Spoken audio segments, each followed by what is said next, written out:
प्रतिशोधाचा धगधगता अग्निकुंड। अभिमन्यू हे महाभारतामधील एक महत्त्वाचे पात्र आहे। तो अर्जुन आणि सुभद्राचा पुत्र आहे आणि त्याला विशेषतः आपल्या उपाध्यायांद्वारे युद्ध कौशल्याचे शिक्षण दिले गेले।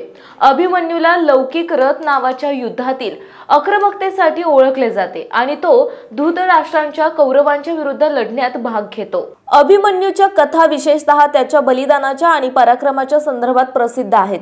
त्याने चक्रव्यूहात प्रवेश केला, परंतु त्याला त्या संकट काळात बाहेर पडण्याचा मार्ग माहित नव्हता। चक्रव्यूहात अडकलेला अभिमन्यू अनेक कौरव योद्ध्यांशी लढला आणि त्याने दीर्घ काळापर्यंत यशस्वीपणे लढाई केली, परंतु शेवटी त्याला गद्दारीने मारले जाते। अभिमन्यूचा दैवी पराक्रम आणि बलिदान महाभारतातील विविध वेळा चर्चेला जातो आणि तो धृतराष्ट्रांच्या कौरवांच्या विरुद्ध लढा देणाऱ्या महायुद्धात एक आदर्श योद्धा म्हणून ओळखला जातो। महाभारतामध्ये अभिमन्यूला चक्रात अडकवण्याचे षडयंत्र कौरवांनी केले होते। विशेषतः दुर्योधन आणि त्याचे साथीदार ज्यात कर्ण, शकुनी आणि अन्य कौरव सामील होते, त्यांनी या षडयंत्राची आखणी केली। अभिमन्यूने चक्रव्यूह भेदण्याची कला आपल्या वडिलांकडून अर्जुनकडून ऐकली होती, परंतु त्याला चक्रव्यूहात प्रवेश केला असला तरी त्याला बाहेर पडण्याची माहिती नव्हती। त्यामुळे कौरवांनी त्याला चक्रात अडकवले आणि त्याला पराभूत केले। अभिमन्यूने कौरवांच्या षडयंत्राच्या परिणाम स्वरूप अद्वितीय धाडस दाखवले। त्याने चक्रव्यूहात प्रवेश केल्यानंतर जरी तो एकटा आणि अडचणीत असला तरी त्याने शूरपणाने लढाई सुरू ठेवली। त्याने अनेक कौरव योद्ध्यांना पराभूत केले, ज्यामध्ये दुर्योधन, कर्ण आणि अन्य कौरव सामील होते। अभिमन्यूचा हा धाडस आणि समर्पण त्याच्या वीरतेचा प्रतीक होता, ज्यामुळे त्याला वीर अभिमन्यू म्हणून ओळखले जाते। त्याच्या बलिदानाने पांडवांच्या मनोबलात वाढ केली आणि युद्धाच्या परिणामावरही प्रभाव टाकला। नवापूर विधानसभा क्षेत्र 4च्या धक्कादायक विजय निकालानंतर नवापूर शहराचे झालेल्या धक्कादायक मतदान आकडे समोर आले।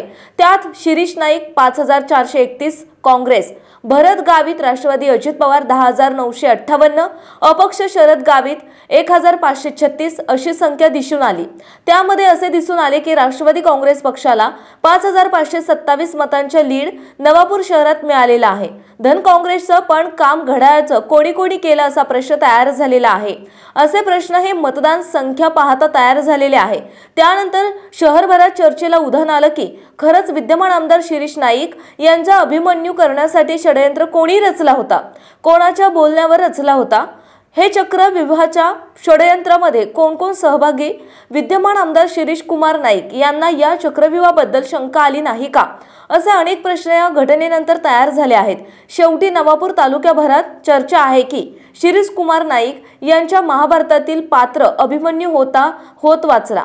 राज्यभरामध्ये मतमोजणी होती, अनेक तर्कवितर्क लावले जात होते। सर्व फेऱ्यांती दुपारी निकाल प्राप्त झाला आणि नवापूर विधानसभा मतदारसंघातून शिरीष नाईक परत एक वेळा विजयी झाले। मतदानाअंती मिळालेले आकडे 2024 काँग्रेसतर्फे आमदार शिरीष कुमार नाईक 87169, अजित पवार यांच्या राष्ट्रवादीतर्फे भरत गावित 56187, तर अपक्ष म्हणून शरद कुमार गावित 86044 इतकी नोंद करण्यात आलेले आहे आणि 1125 मतांनी शिरीष नाईक आमदार झालेले असल्याचे शासनाकडून घोषित करण्यात आले आहे। जनहक्क न्यूजसाठी कार्यकारी संपादक अमीन शेख। आपल्या परिसरातील महत्त्वाच्या बातम्या पाहण्यासाठी जनहक्क न्यूज चॅनलला यूट्यूबवर सबस्क्राइब करा आणि बेल आयकॉन प्रेस करा।